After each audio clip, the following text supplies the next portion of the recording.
implementasi Peraturan Mahkamah Agung Republik Indonesia Nomor 1 Tahun 2014.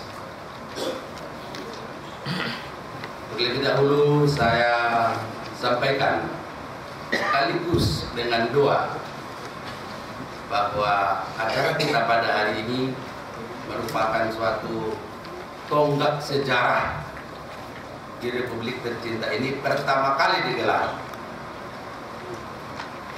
simposium kepanitiaan bersama yang terkait terhadap regulasi tentang bantuan hukum. Oleh karena itu,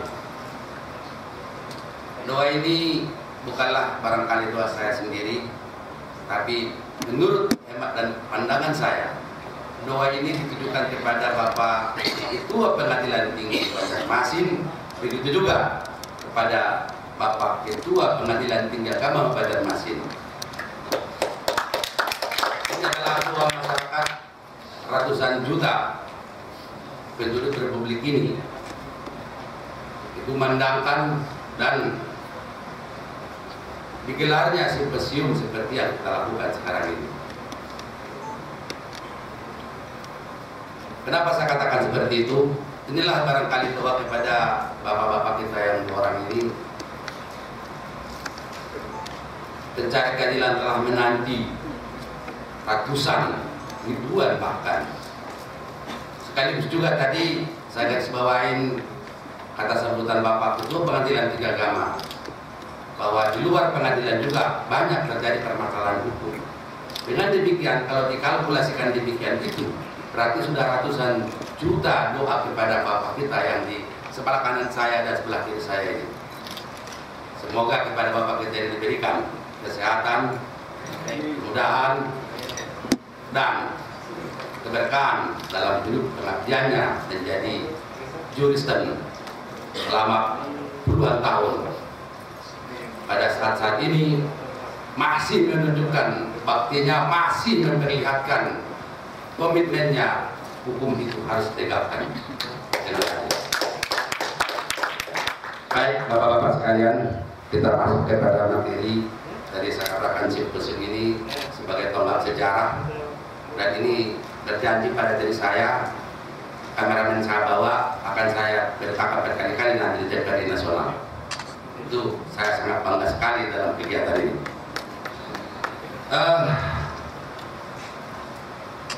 Regulasi tentang bantuan hukum bukanlah baru bagi kita.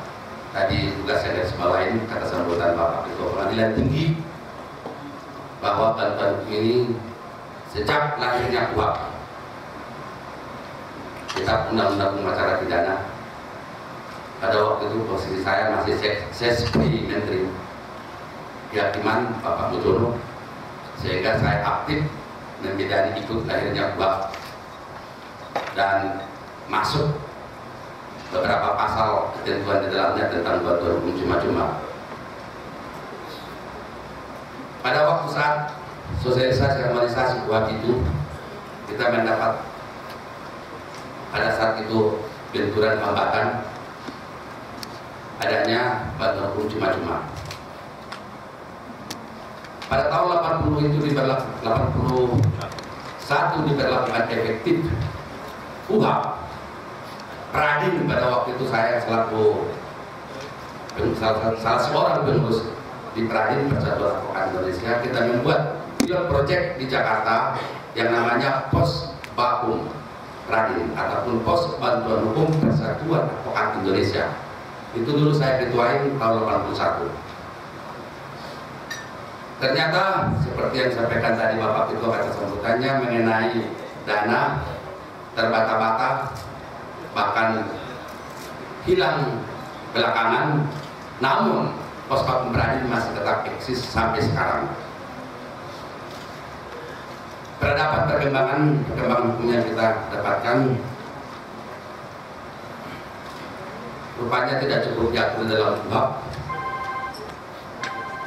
Kemudian diatur lagi adanya perubahan-perubahan dalam Undang-Undang Kekuasaan Kehakiman, bahwa setiap pengadilan tidak dibatasi. Kalau ibaratnya pengadilan negeri, berarti pengadilan agama tidak ikut. ataupun tidak ikut. Ini tidak mandatori. Undang-undang kebebasan kehakiman, tiap pengadilan dibentuk Puspakum. Nah, sehingga mandatori ini dengan diberlakukannya SEMA nomor 10 tahun 2010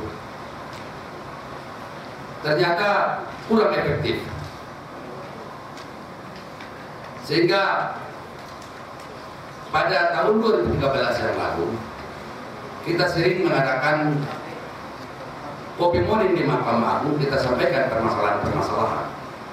Akhirnya alhamdulillah yang kita perbincangkan pada hari yang mulia ini, lahirnya peraturan Mahkamah Agung nomor 1 tahun 2012. Sebenarnya adalah penegasan dan pengharmonisasian dari SEMA nomor 10 dengan Undang-Undang Bankum nomor 16 tahun 2011.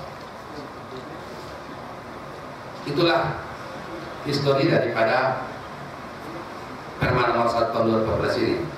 Kemudian bukan hanya tentang Puspakum juga diatur, kita mengenal dan kita ketahui adanya Undang-Undang Advokat. Undang-Undang Advokat nomor 18 tahun 2003. Saya juga aktif menyusun undang-undang ini. Dari awal pembahasan di DPR, saya sudah katakan bahwa Undang-Undang Advokat ini adalah undang-undang gagal. Itu tahun 2003. Sehingga pada waktu itu saya dikatakan orang gila. Saya katakan nanti biarlah waktu yang gila menjawab kebenaran mana, kebenaran yang gila itu. Itulah persoalannya, sehingga Undang-Undang Advokat itu